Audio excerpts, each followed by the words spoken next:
I stood at the kitchen doorway holding a cup of cold tea. The yellow light spilled across the granite counter, catching the glint of Claire's wedding band.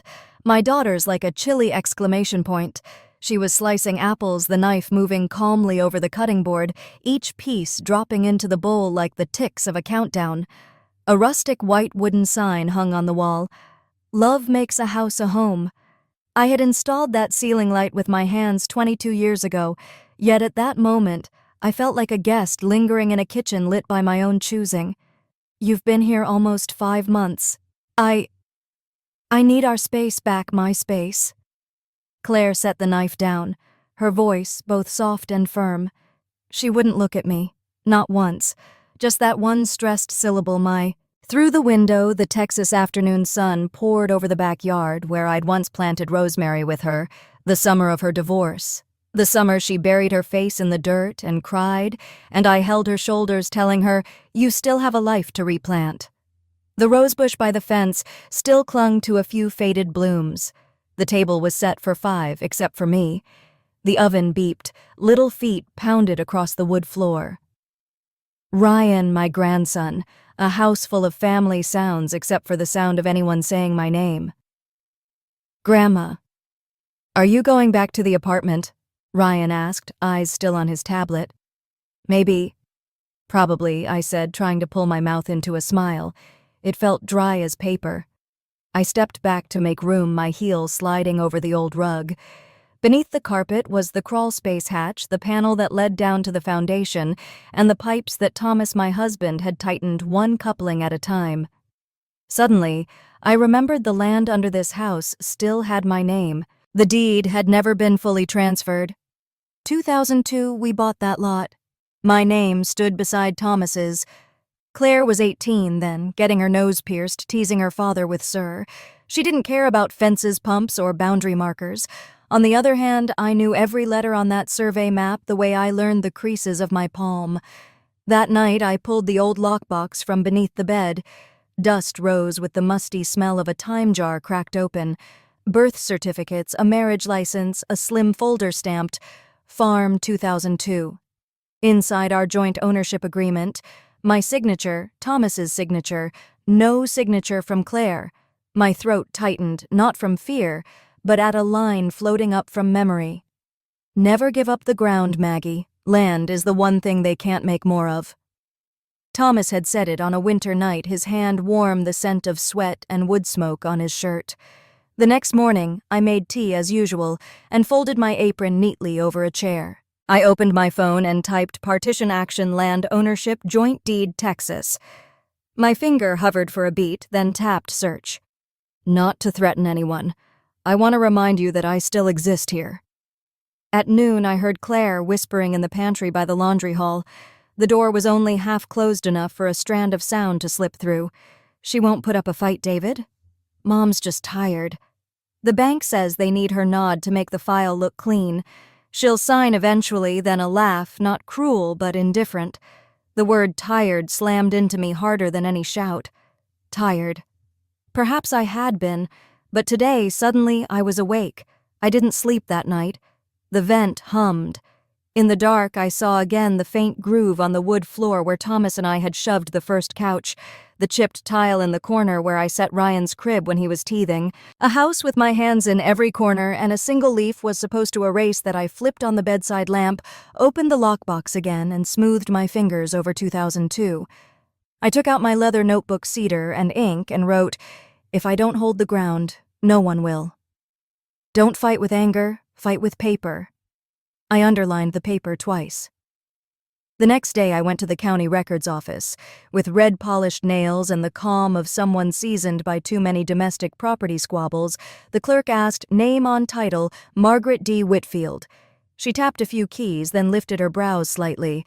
"You're still the co-owner of parcel 191427, co-owner by survivorship. Want a certified copy?" I nodded. The paper slid out warm and heavier than I expected. My name stood clear on it, the land returning as ink and seal. Back home, I didn't go in right away. I walked the yard, ran my hand along the weathered fence, and stood before the cedar shed Thomas built. Inside, the smell of cedar and rust hit a seam in my memory. A small wooden box tied with a blue string is in the corner, a USB. I pocketed it on instinct. That night, I plugged it in. The fan hummed. An old audio file popped up, voicemail 2009.wave. Thomas's voice staticky but warm. Maggie, keep the paper trail. If Claire pushes, show the map and the signature. I covered my mouth. Not because I was overwhelmed, but because in a flash I understood my silence hadn't been surrender. It had been waiting for the right moment. The following day at the bank paper and toner, the stapler's steady thud. They submitted a refinance, the banker said, eyes on the screen. But the system flagged it because, "You're still a co-owner." He tilted his head, trying to be neutral. I heard each word as if you listened to raindrops counted on a roof. They had already begun without me. They didn't treat me as a legal boundary line, much less as a human being. I drove home and stopped by the rosemary. I pulled up a small clump, the roots lifted soil falling softly into my palm. Ryan peeked from behind the flowers. "Why'd you pull it up, Grandma?" I stared at the dangling roots, searching for words.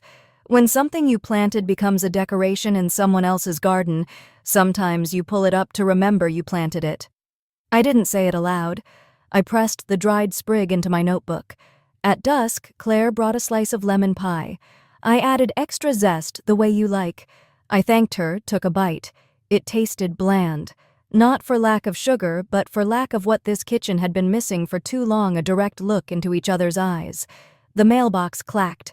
A white envelope from the land office. Inside, a certified copy with a seal. I sat on the step, the sky washed blue and orange, the air thick with warm grass. I laid the paper on my knee, reading slowly. My name was there, neither bold nor large, but not erasable by a single word like tired. Night fell.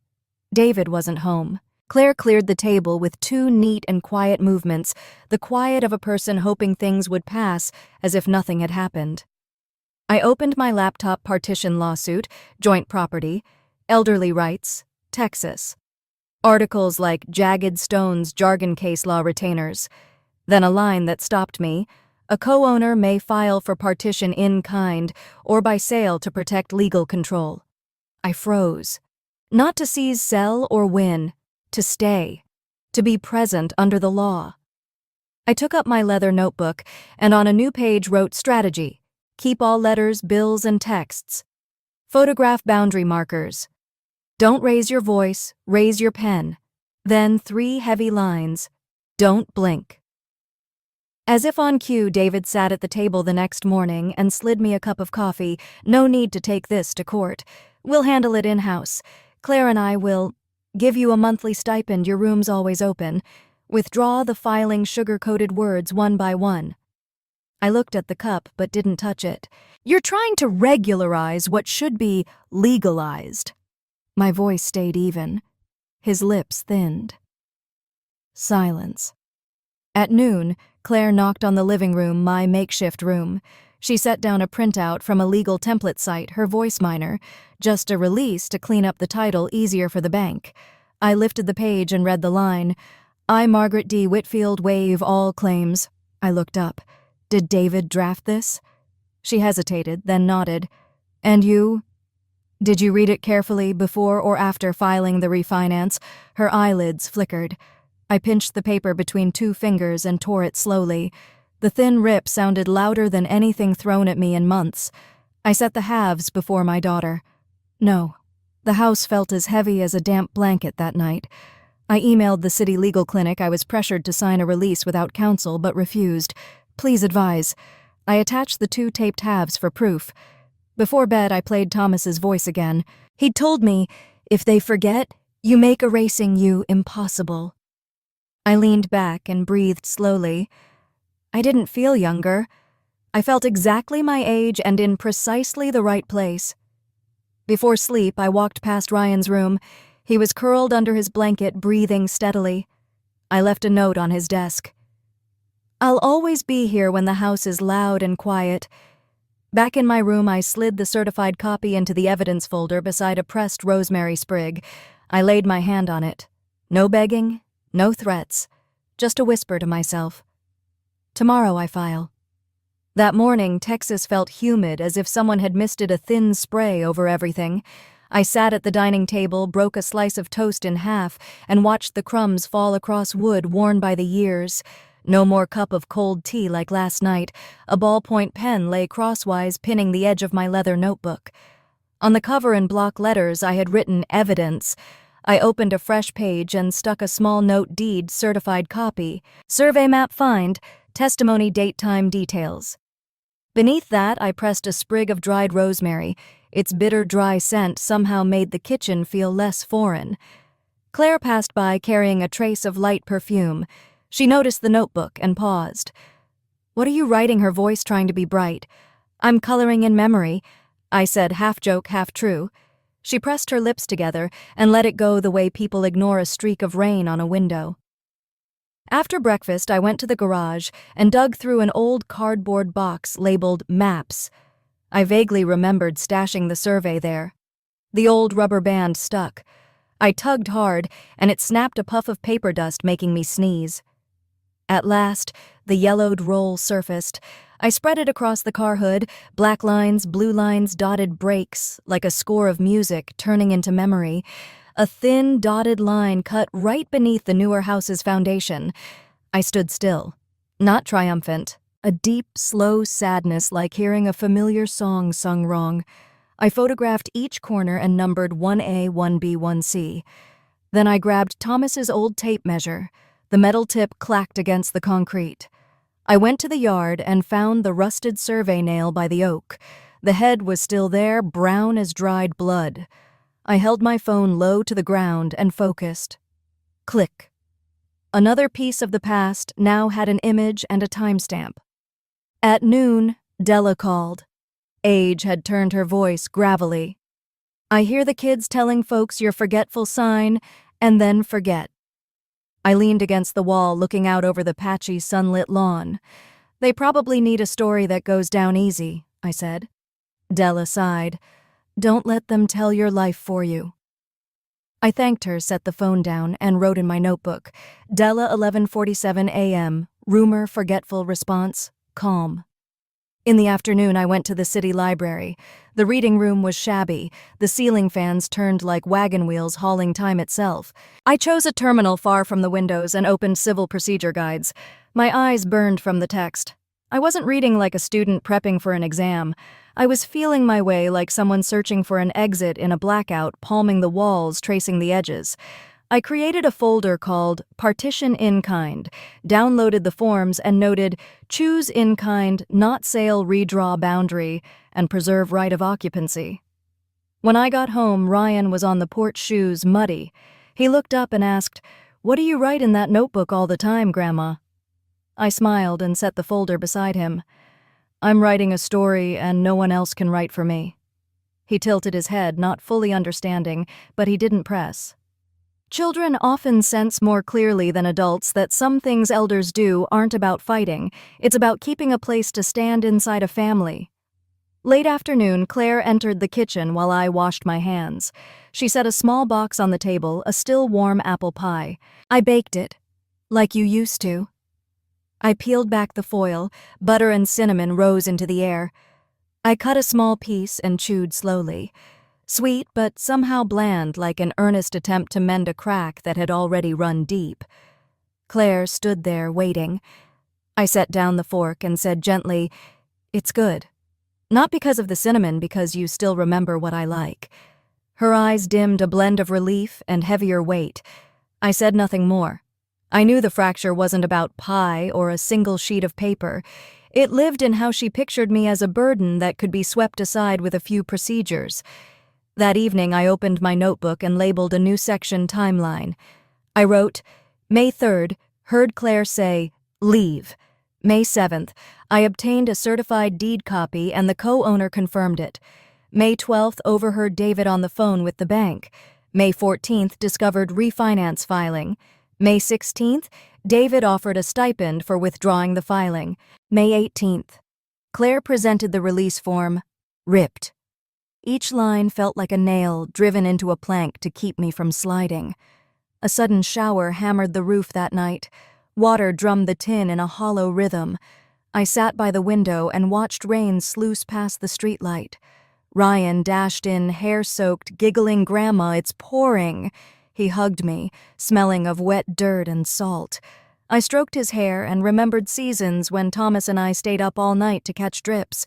Maybe Claire was haunted by nights like these, leaking roofs, pressing bills, but she sacrificed what seemed smaller between that fear and my presence, her mother. I sighed and pulled Ryan closer. Some wounds can't be patched with apple pie or apologies.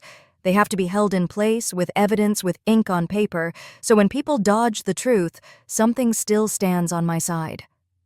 Days later, I got an email from attorney Evelyn Park.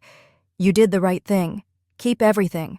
Don't hand over originals. We'll request an initial mediation before trial. Be ready to face them." I read slowly and sat with it. Not fear, just the word face pulling up Claire's eyes from the other day, tired, wet, stubborn. I knew I'd face more than a case when that day came. I'd be facing my own blood. That afternoon I staked up the old rose late bloom frayed petals. I whispered, "Stand up, don't topple." I might have been talking to myself. At night I took Thomas's USB and replayed the 2009 clip. Static, then his voice. "Honey, keep the papers. If Claire presses show the map and the signature. Don't let them blur you."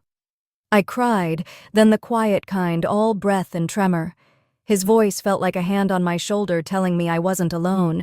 The files I kept weren't just strategy, but a legacy of will. I added new scans, maps, timeline, David's recording to a folder I renamed Anchor. I remembered what Thomas said the day we signed the land papers. "Your name is the anchor that keeps this place where it belongs." That's exactly what I was doing.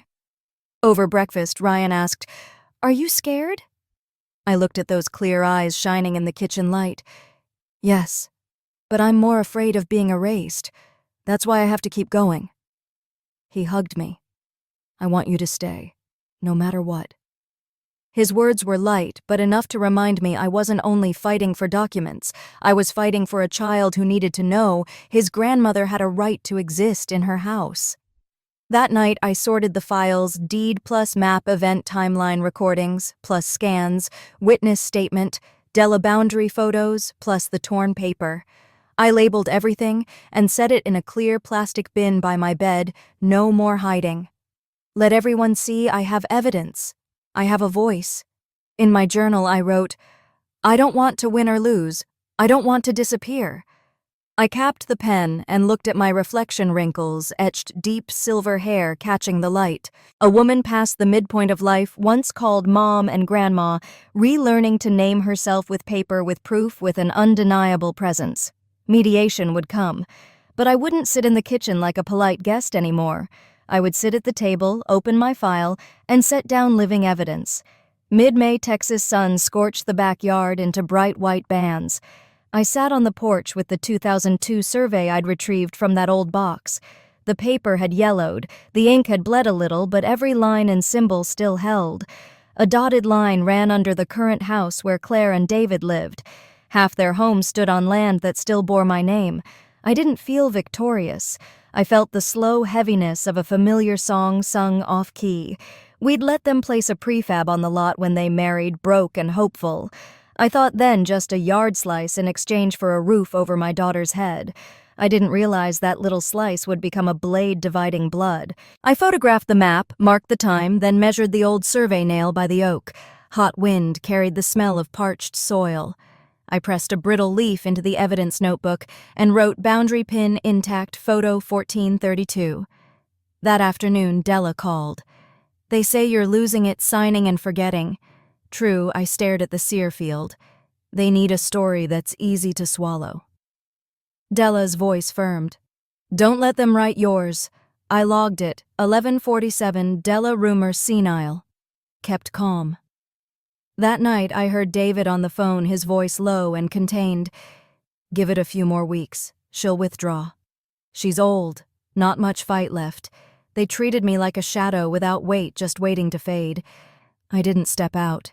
I backed away, my spine glass clear, fragile but impossible to pretend not to see. I emailed myself the boundary photos, the survey shots, Della's text, my poor woman's time-stamped archive. I didn't need approval. I needed the system to record I was here. The next day, Claire brought me orange juice. Her voice was soft. Don't worry. We want to simplify things. The bank, the house. It'll all be better. I looked at my daughter's face, tired eyes bright like someone muscling a car out of the mud. I set the glass down. Simpler for whom, Claire? She said nothing, then turned away. She wasn't a villain. She was drowning in roof repair's neighbor's judgment and the duty to stabilize the house so her boy could feel safe. But that's why I couldn't let go. Letting go now would mean agreeing I was just an old woman waiting for a facility. I dug out my old recorder, swapped the batteries, and tapped it on a small red beep. I set it next to the notebook. From now on, my voice would have shape and sound, not just breath that disappears. That evening, David walked in as I rolled up the map. He frowned at the papers. "What are you doing with all that?" "Keeping memory. People forget. Paper fades more slowly." He snorted, grabbed a beer. "Memory doesn't pay the bank." I wrote it down, 6:05 p.m. "David, memory doesn't pay the bank." Wind rattled the siding that night. I dreamed of the lawn and a stick of white chalk in my hand. I drew a line across the grass, and rosemary roots rose like silver bones. I woke damp with sweat. Moonlight lay on the floor like a blade straight and still. Morning, I taped a sheet to the fridge block letters, "House Rules." No signing for anyone else. Any land papers must sit on the table for 24 hours before submission. Don't use tired as an argument. Claire saw it, scowled, and didn't tear it down. The paper stood there silent and more precise than 100 speeches. On the porch, Ryan cupped a chocolate milk and asked, "Teacher says pick a safe place to write about." I said the oak. "What's yours?" "The kitchen," I said, "where I know precisely which jar is salt and which is sugar." He nodded as if learning a cooking trick. We both knew safety isn't about strength. It's about having a spot where you belong. That night, I filled in the first form, petition for partition in kind. Boxes and lines brought me back to when Thomas and I signed fertilizer receipts, bank loans, and drought insurance. Back then, signatures proved we were fighting for family. Now mine was how I protected what remained of me. I wrote Margaret D. Whitfield. The pen lay down a steady blue line. It felt like driving a stake into dry ground in that moment, quiet, not dramatic, but profound. Outside, hot wind sifted the leaves dusty and wildflowered. I told myself that from now on, every breath and every page would be a new line not to sever, but to remain. And so, in the night, silence in a house trying to push me out, I began building another house, paper words and memory. It had no roof or walls, but it had weight, the weight of a name that cannot be erased.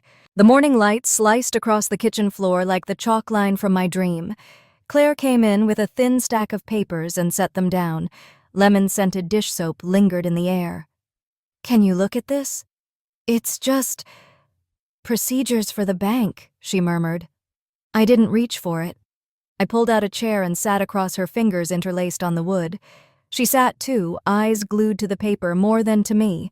Mascara smudged at the corners, someone who hadn't slept.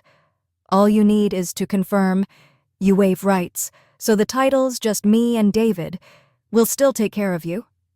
I breathed in, not from shock, but from the small stone of calculation inside that takes care of you. I turned the page and read slowly. A template scraped off some legal site words loose as threads. "I, Margaret D. Whitfield, hereby waive all claims. No clause about occupancy, no boundary, no responsibilities, just one action, erase." I looked up. "This isn't procedure, it's a pair of scissors." Claire clenched the hem of her shirt. "I know, we're in a rush. Interest is up the roof." She talked fast, sliding downhill. I lifted a finger. "Stop." She bit her lip. I asked if I had read it carefully. "Do you know what waive all claims means?" "It means you won't be bothered by paperwork. It means I vanish from the paperwork, Claire." I pinched the paper and tore straight down. The rip was thin, but cut deeper than any raised voice thrown at me these past months. I set the halves back on the table. "No." Claire stilled brows drawn into a hurt arc. "You're cruel," she whispered. I held her gaze. No. I'm clear. For years, I'd covered every conflict with a cloth named Good, draped it over corners so no one got scratched. Good had saved many dinners, Christmases, Sunday mornings, but today I knew I had to cut that cloth because it had smothered me too. I didn't explain. I took the survey, spread it out, and weighted the corners with 4 glasses. Dots, arrows, lines. I tapped the dotted run under the floor. You see this? She nodded, tear bright. It runs through your house. Half your home sits on my land. I smoothed the paper. If I sign that, this line disappears. So do I. I rolled the map back into its tube. Then I took the little recorder from the drawer and set it on the table. I didn't switch it on. Not to threaten. To remind myself that words had to be kept from now on. David came home then, slamming the front door slightly too hard. He stopped in the kitchen doorway, glanced at the torn paper, and frowned. "What's this?" "Mom tore the release," Claire said, voice ragged. David's smile was the practiced kind. "Margaret, you don't have to do that. Please tell us what you want. Private room, a stipend, visiting rights. We can settle it internally. The court messes up the family. Family got messy the day you filed papers without asking, not the day I went to court," I said quietly. "We tried internal. It got me a form erasing me from legal life." He shifted tactics. "Fine, then I propose a monthly stipend, temporary right to stay, access to the kitchen provided you don't interfere with finances." It sounded like a room for rent agreement. I let him finish, then tapped the recorder. Beep. "I'm recording your offers, in case you forget later." He stiffened, then smirked. "As you wish." Claire slid back against the cabinet, arms wrapped around herself like a thin cocoon. I wanted to hold her. I stood still. Love isn't the same as compromising in the dark. That night, the house hummed with damp silence. Under the warm lamp, I taped the torn halves, flattened them, and took a photo. I emailed the legal clinic with the picture attached and a brief note. Pressured to sign a release without independent counsel, refused. Subject line, undue pressure. A quick reply. "You did right. A release like that is void without counsel. Bring a map, deed, copy, recordings, and bank docs." I exhaled, like setting down a suitcase too heavy for one hand. Near midnight, I heard muffled sobs from the laundry room. I paused in the doorway. Claire sat on the dryer, folded over shoulders, shaking. Not the kind of crying meant to be heard, the type that hides inside the machine's clatter. I leaned on the jamb without going in. Forgiveness is a slow verb, not a magic phrase. At dawn, the pastor called. He cleared his throat and said something about humility, family being sacred. I remembered his sermon on the lion's den and said gently, "Sometimes standing inside your own boundary is also honoring God." The call ended in polite silence. The messages started. Some were supportive, some were sly. I saved a few screenshots under rumors, not to sue, to remind myself that my silence had a presence. Later, I drafted a summary of events. Day. Told to leave. Day. Co-ownership confirmed. Day. Refinance discovered. Day. Offer stipend for withdrawal. Day. Asked to sign release. Refused. I printed it, labeled it, timeline. Clean. Straight. The lines stood like fence posts. That night, Ryan knocked blanket in his arms, eyes red. "Are you mad at my mom?" "No." "Then why are you fighting?" "I'm not fighting. I'm putting up a road sign." He frowned. I smiled. "One day you'll see some collisions are healthy. They keep the heart from flooding." He rested his head on my shoulder, chocolate milk and child's hair easing my chest. Close to midnight, I took the map to the porch. Night wind ran cool. I laid it out and pinned the corners with stones. With a pencil, I traced a faint line along the dots, not to alter the map, to train my hand. My grip was steady. My knees ached. I was relearning how to write my name, not on bills or recipes, but on the terrain of a life. I tied back my hair in the morning, tucked the recorder into my bag, and went to the clinic. Evelyn Park met me at a desk wearing a navy blouse and direct eyes. "You're not asking for money or a sale, right? I want to stay and be recognized." "Good. We'll start with an informal sit-down before mediation, but you must be steady. They'll press your softest spots." "I know." I thought of the laundry room, Claire hugging herself, and a little boy's breathing against my shoulder. Soft doesn't mean invisible. On the way home, sun flared through the oaks.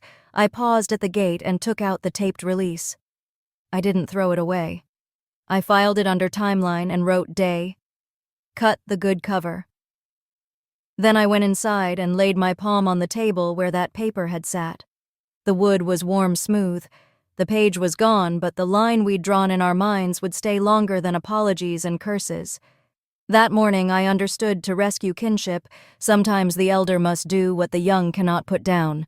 The scissors lift the paper and cut exactly what needs cutting, the good cloth that had hidden me.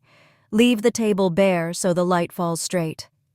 At dawn, sunlight spilled over the folder on my desk. The thick black letters, evidence, looked like a blade. I'd grown used to keeping it in plain sight. Every time I saw it, I knew I wasn't just an old woman in a corner waiting for scraps of space. I had documents, boundary pins, and papers. I had them myself. I brewed black tea and replayed the recorder. David's voice came out even and tidy. Withdraw the filing and we'll handle your own room a monthly stipend. No need to make a fuss. Words like a rental agreement. I stared through the window at the old rose flashing in the sunlight. I let the machine keep every syllable cold and undeniable.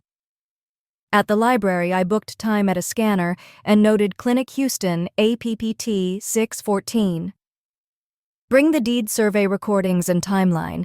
A student volunteer offered help wide-eyed at my stack. Perhaps he'd seen seniors reading the paper, not many archiving land disputes with a set jaw. When I got home, Ryan sat on the steps, shoes muddy. "What's in that folder, Grandma?" "I'm writing a story people can't write for me." He nodded, sensing something truer than he understood. Claire came later with a warm apple pie. "Baked like yours," she said. Cinnamon and butter rose. I ate a small piece, sweet but blurred like patching a crack with frosting. "It's good," I said. Not for the cinnamon, for remembering what I like. Relief and weight crossed her face at once. The fracture wasn't in pastries or paper. It lived in how she thought of me as a problem to be processed. That night, I formalized the timeline. 5-3 leave. 5-7 deed copy co-owner confirmed. 5-12 overheard David Bank. 5-14 refinance found. 5-16 stipend for withdrawal offer. 5-18 release presented ripped. A sudden rain rattled the roof. Ryan barreled in wet and laughing. I held him, smelling rain and sweat, remembering long ago leaks Thomas and I chased with pots. Maybe Claire's fear came from those nights, but she had placed that fear on the smallest target, her mother. Days later, Evelyn wrote back, "You did right. Keep originals. We'll request mediation. Be ready to face them." I breathed with the word face. I staked the rose, whispered, "Stand up." Maybe I meant me. I replayed Thomas's voicemail and added scans to the anchor folder. "Your name is the anchor," he'd said. I was holding to that. "Are you scared?" Ryan asked at breakfast. "Yes, but more scared of being erased." He hugged me. That was enough to remind me I wasn't only collecting papers, I was leaving a trail for a child. I sorted the file box into tidy sections, deed map, timeline recordings, Della's note, and photos. I set it by the bed, visible. In my journal, I don't want to win or lose. I don't want to vanish. The mirror showed a woman relearning to say her name with proof. Mediation would come next. But this time, I would arrive with living evidence. Conference room 204 at the county annex looked forgotten. No windows, no flowers, just a scratched table, 4 gray plastic chairs, and a loud ticking clock. The AC smelled like old damp wood. I set my transparent file on the table and sat upright. Attorney Evelyn Park sat beside me, the blue pen ready and the legal pad open. She didn't talk much, just nodded, steady as an anchor. It reminded me of Thomas, how he'd nod when I shook, meaning, "You're enough. Stand still." The door opened. Claire came with David and a young lawyer I didn't know. Claire's white blouse couldn't hide the nights she hadn't slept, but her eyes lifted like a soldier at attention. David's suit was crisp, his tie, dark papers in hand, eyes averted. Their lawyer looked rushed, rumpled, too young. The clerk read the preface, "Voluntary mediation in re-property co-ownership dispute docket D2941."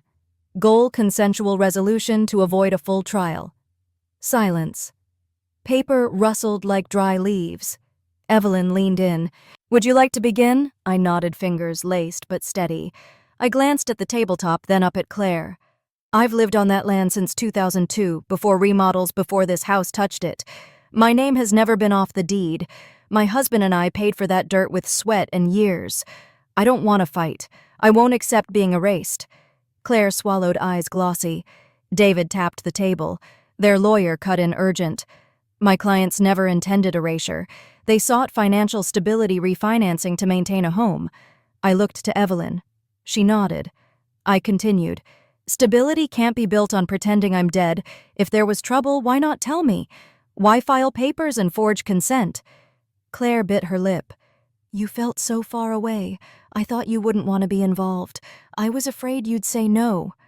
I saw the 18-year-old again, the nose ring, the teasing sir. She was still that girl, crushed by debt and the need to prove herself. David leaned forward, stiff. "If you keep this up, the property value drops. Split lines make it hard to sell and hard to borrow. Everyone loses." I exhaled. "Good. I'm not here to sell or borrow. I'm here for the truth that I still exist. You fear losing money. I fear losing myself." The room went still. The clock got louder. Evelyn slid a paper forward. "Our proposal. Ms. Whitfield retains 51% legal control of the land. Claire and David keep rights to their dwelling. All financial decisions require unanimous signatures." Their young lawyer frowned and whispered to Claire. David barked a short laugh. 51. "She can block anything. How are we supposed to live?" I kept my eyes on him. "You already tried living without asking me. It yielded fraud and deceit. This isn't about control, it's about my existence." Claire's voice cracked. "I didn't want to erase you. I wanted Ryan to have a roof. Without the loan, we could lose everything." I panicked. "Do you understand?" The word panicked cinched my heart. I wanted to hug her. I stayed still, choosing to be a line that kept her from falling farther. Evelyn remained calm. "Refuse this, and we'll pursue partition by sale. The court can order a sale and split the proceeds. That outcome is worse." Air thickened. David clenched his jaw. Claire lowered her head. I didn't push or beg. I sat with my hands on my file, back straight. I didn't need to win. I needed to be there. The clerk concluded, "No agreement today, but each side has been heard. Continue negotiating or proceed to court." Claire rose, first eyes avoiding mine. David followed, face taut as a string. The young lawyer scooped up papers. Only Evelyn and I remained. She nodded gently. "You said enough. They heard you whether they admit it or not." I packed my file. Not victory, just the steady release of a held breath. That evening, Claire drove home, hands clenched on the wheel. David stared out the window. I chose the back seat, the space said everything. Ryan waited on the porch bag at his feet. "Hi, Grandma," he said softly. 2 small words, and my heart softened. I held him. In that moment, I knew I wasn't just fighting for paper, but for this boy to teach him that a grandmother doesn't vanish when adults say tired or go. Later, I lit a small candle in the quiet living room and wrote, "Mediation Day, no signatures." But I sat, I spoke, I did not shake. That is presence. I shut the notebook and blew out the flame. The house still felt heavy, but a quiet light had opened inside me. I had taken my place at the table. I wasn't a guest in my own story for the first time in months. Texas was sweltering. Black clouds rolled in from the west, and distant thunder grumbled. I had just finished watering the rosemary when a door slammed somewhere inside the house. The air in the kitchen felt thick, like the moment before a storm, when the wind stops and the leaves hold their breath. I stepped in and saw David standing in the middle of the room, face flushed, fist clenched around a court notice. "Do you even know what you've done, Margaret? You filed, and now this whole house could be forced to sell. This is our home, not your bargaining chip." I peeled off the garden gloves that still smelled of soil and set them on the table. My voice was calm, each word dropping like a stone on tile. It's my home, too. Half the foundation under your feet still sits on land with my name. Claire came down the hall, eyes rimmed red, trying to rein David in. He kept growling, "Family doesn't drag family to court. Are you trying to destroy us?" I looked him in the eye for the first time, not budging. "I'm not trying to destroy anything. I refuse to be erased. You keep saying us, but you've done the math and left me out. If anything's being destroyed, I didn't start it." The air was so heavy that Claire had to step between us. Her voice trembled. "Mom, please don't do this anymore. I'm scared everything will fall apart." I turned to my daughter. In her fear, I saw the small Claire from years ago crying in the rosebed after her first divorce. But the woman in front of me had chosen silence when David spoke, and chosen to believe that survival meant pushing her mother off the page. No one ate dinner that night. Claire locked herself in the bedroom. David slammed out. The engine roared like a door hitting the wind. Only Ryan tiptoed down the stairs with a bowl of cereal. He looked around and sat beside me, whispering, "Grandma, are they fighting because of me?" I stroked his hair, the smell of milk rising from the bowl. "No, sweetheart. Grown-ups fight over land and houses, and the fear of losing what they cling to. What I'm doing isn't to take anything from you. I'm making sure you know I'm still here." Ryan was quiet for a long time. Then he tucked his head against my shoulder and breathed, "I want you to stay forever." I held him close. With a storm crouched outside, only that small heartbeat kept me steady. A few days later, another letter arrived from the court setting a date for the preliminary hearing. I sat at the table, slid a butter knife under the envelope, and read. Claire came downstairs and froze when she saw it in my hands. She gripped the banister color draining from her face. You're really going all the way?" I folded the letter and slipped it into the file. "This isn't going all the way. It's starting again the right way." Her lips trembled. She searched for words that didn't come. She backed into the kitchen and vanished. The fridge hummed. A hard truth swelled in my chest when a daughter stops believing her mother is clear-minded enough to decide the distance becomes a ravine. That weekend, the old church's lady pastor called. Her voice was gentle-edged with worry. "Margaret, folks are talking. They say you're taking your daughter to court. Are you sure this is what God wants?" I looked at the weathered fence. "Didn't God ask us to stand firm in the lion's den? This is mine." Silence. A sigh. A blessing for my health. I hung up, hand still shaking a little, but my heart more certain I couldn't turn back. Late that night, David came home smelling of drink. He paused when he saw me writing in the living room. He stood there and blurted, "You know Ryan will hate you for this, right? He'll remember his grandmother tore his family apart." I lifted my eyes into the lamplight. "No. He'll remember his grandmother refused to vanish in silence. He'll remember someone stood up to hold the roots. Hate me or not, he'll understand one day." He gave a bitter half-smile and staggered off. I wrote one more line. "They're using Ryan to scare me. I'll use love to keep him." A real storm rolled in days later. Rain hammered the windows. Wind whistled through the seams. Claire scrambled to catch a leak on the porch, and I quietly set buckets in the kitchen. In the scramble, our eyes met, both wet, both exhausted. I saw a primal fear in hers, not of me, but of losing everything. We sat in candlelight when the storm passed and the power cut out. Claire's voice was hoarse. "Mom, I don't know how to go on. I feel like I'm about to drown." I looked at her for a long time. I wanted to reach out, but didn't. If you're drowning, you grab a float, but you don't push someone under to keep yourself up. She turned away, shoulders shaking. I knew she'd heard but wasn't ready to understand. The next day, Evelyn emailed, "Prepare evidence testimony and your spirit. The courtroom won't be dramatic, but it needs your steadiness. Remember, you don't have to win. You must be present." I printed the email and filed it.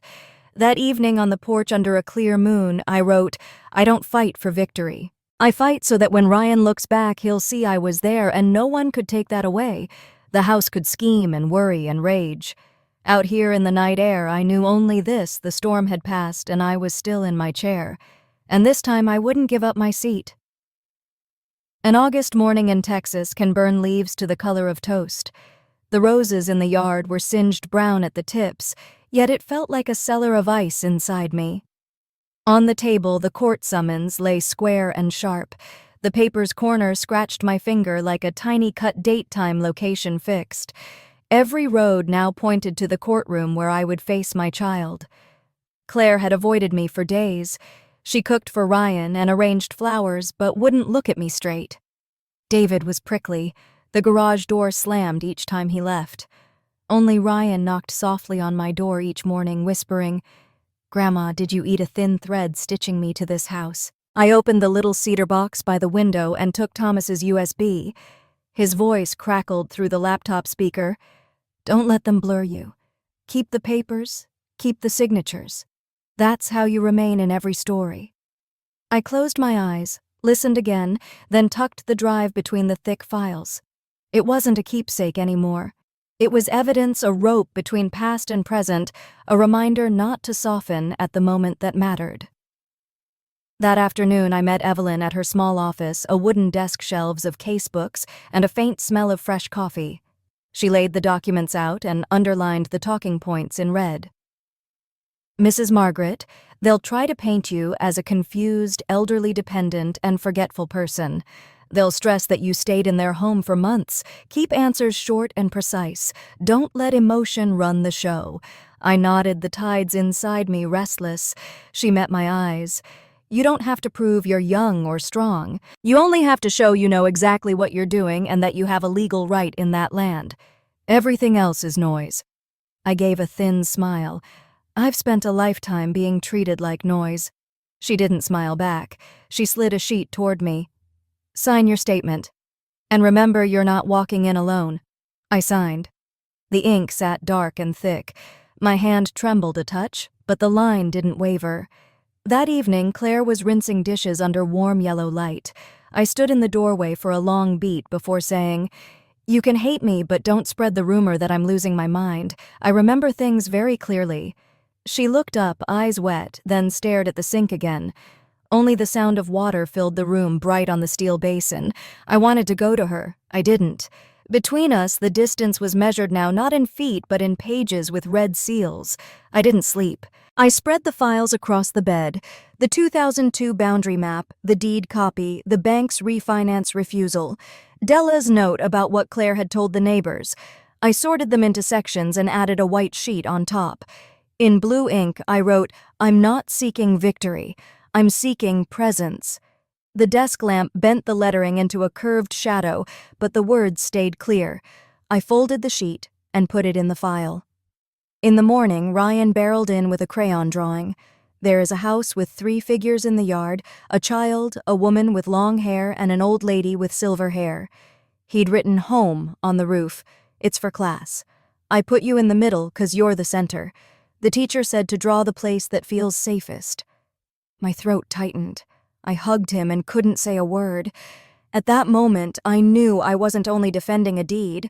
I was defending this memory so the child would grow up knowing his grandmother did not accept erasure. That afternoon, David came home with a stern face.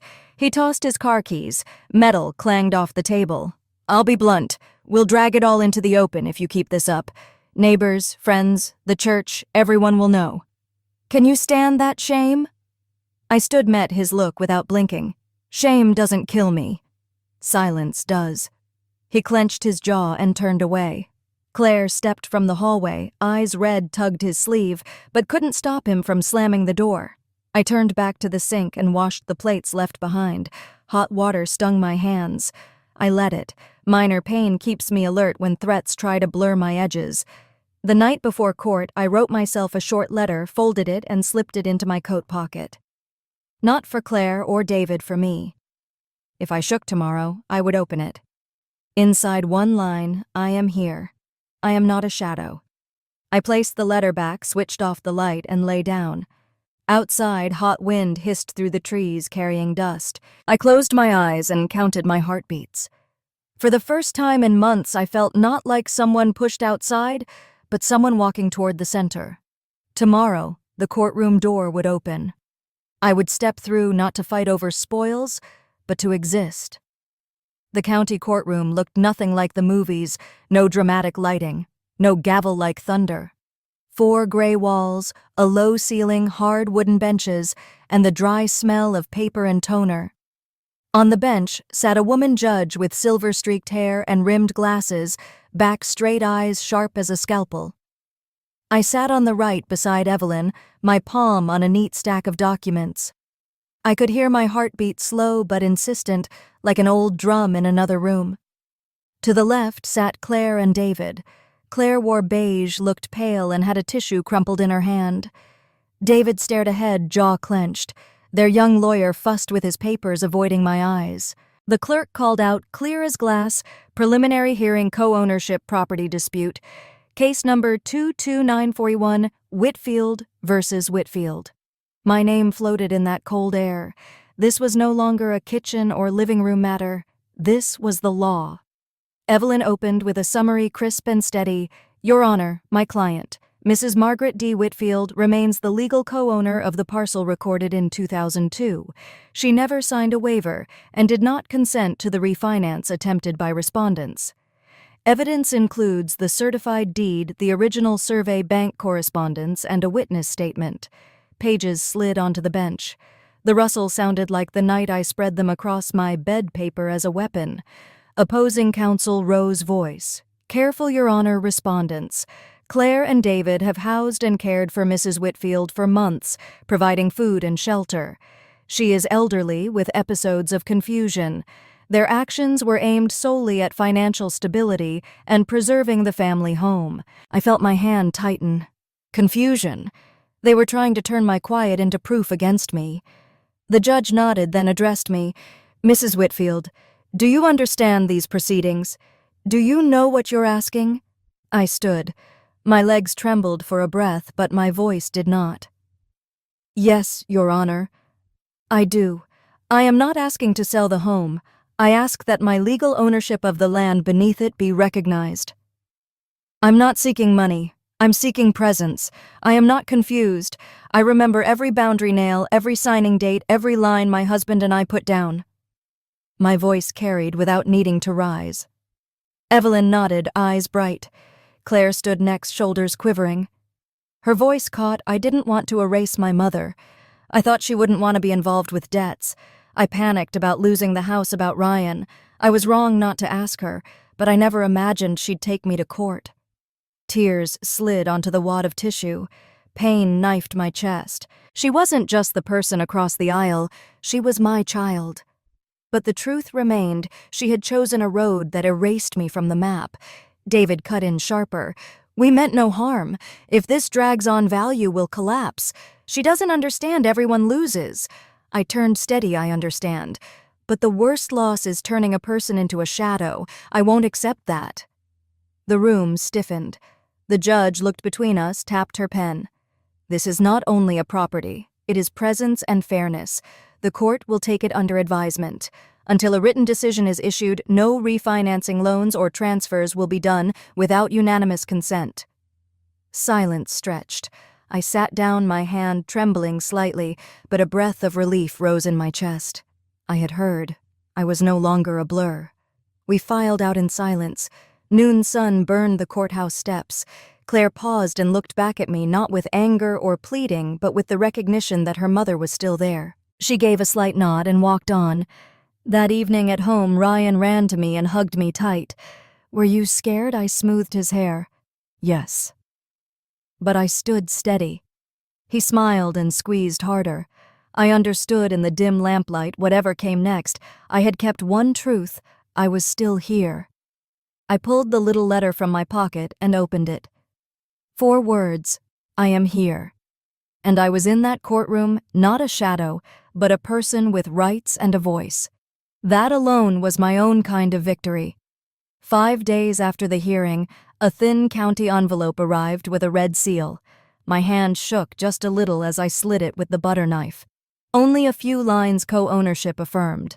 I hold 51% legal control. Any transaction concerning the home requires my consent. I folded the letter twice, slid it into the thick file, and closed it. No shout, no tears. Just the hush that follows a storm, a damp roof, the smell of fresh earth. I hadn't won. I had remained. 아줌이, That afternoon, Claire knocked on my door. Her face was wan with dark circles under her eyes. She sat at my table, voice small. "We'll stay through Christmas. After that, we'll figure something out." Okay. I studied the fine lines in her forehead, the fatigue I had refused to see before. I nodded. "Stay. But don't treat me like a ghost. If you need to decide something, say it. I'll listen, and I'll answer." She nodded, lips quivering as if to cry. She left me with a long quiet. David was different. He moved like a shadow those days, no arguments, but no acceptance. One late night the engine started, then went quiet in the drive. The garage door shut, and he didn't come in. The next morning, his chair at the table was empty. Only Claire and Ryan sat across from me. No one said David's name, as if he had chosen to disappear from this house himself. Ryan grew quieter. He still studied and played, but once, as I folded laundry, he whispered, "Grandma, Mom cried last night. I heard." I set the shirt down and pulled him close. Adults cry sometimes not because they're weak, but because they don't know how else to go on. Remember, crying doesn't make people disappear. He nodded and leaned into me. In that moment I knew why I had stood up, not for acreage or percentages, so this boy would grow up remembering his grandmother had once pushed back against silence. October brought a cool edge. I hired a carpenter to help remeasure the west fence. We set a small sign marking the court's new boundary. He squinted, hammer poised. "You want this set firm?" "The line's odd." I smiled. "Set it firm. Any line is a line as long as it reminds someone I'm still here." At dusk, I studied the new fence, modest, not pretty, but straight. The rose bush stirred with a few last blooms. I thought of Thomas. He would be pleased not at victory, but I had kept the promise no one would strip this land away. One weekend, Ryan brought a packet of sunflower seeds. He wanted to plant them by the fresh fence. We dug small pockets. His hands were clumsy, his eyes bright. I said, "Plant at the edge so the roots go deep. When they grow, the flowers can see over the fence." He grinned, gap-toothed in the sun. "Sounds like magic. Not magic memory. Roots remember where they begin." His small, muddy hands and that quiet faith set a little anchor in me someday. Even if I'm gone, he will know these beds once held his grandmother's hands. On Christmas Eve, I sat by the window watching the yellow lights of the small tree Claire had set up. Not as dazzling as years before, quieter, truer. She brought me a slice of apple pie and murmured, "I don't know what will happen, but thank you for not leaving." I met her eyes. I never planned to leave. Some people just forgot I was staying. She looked straight at me for the first time in months. No anger, no evasion, only acknowledgement. A thin light flickered in her eyes, and my heart eased. A new year came. David didn't return. Claire started job hunting in another town. I stayed. One morning I opened the porch door and found Ryan crouched over the flower-bed. Sunflower sprouts had pushed through little green tongues against gray soil. I knelt, my hand trembling over the crumbly earth. I didn't need anyone to certify victory. I had left marks in the ground, in the papers, in my grandson's memory, even in my daughter's conflicted heart. This house may change hands someday. What I kept cannot be erased. I stood and breathed the morning air. Winter sun slanted over the new fence and lit the tiny shoots. I thought, this is no longer a fight to remain, but a journey to be seen and remembered. A voice from far back warmed me. "Your name is the anchor." Yes, I had set the anchor, and it had finally held me in place on my own land.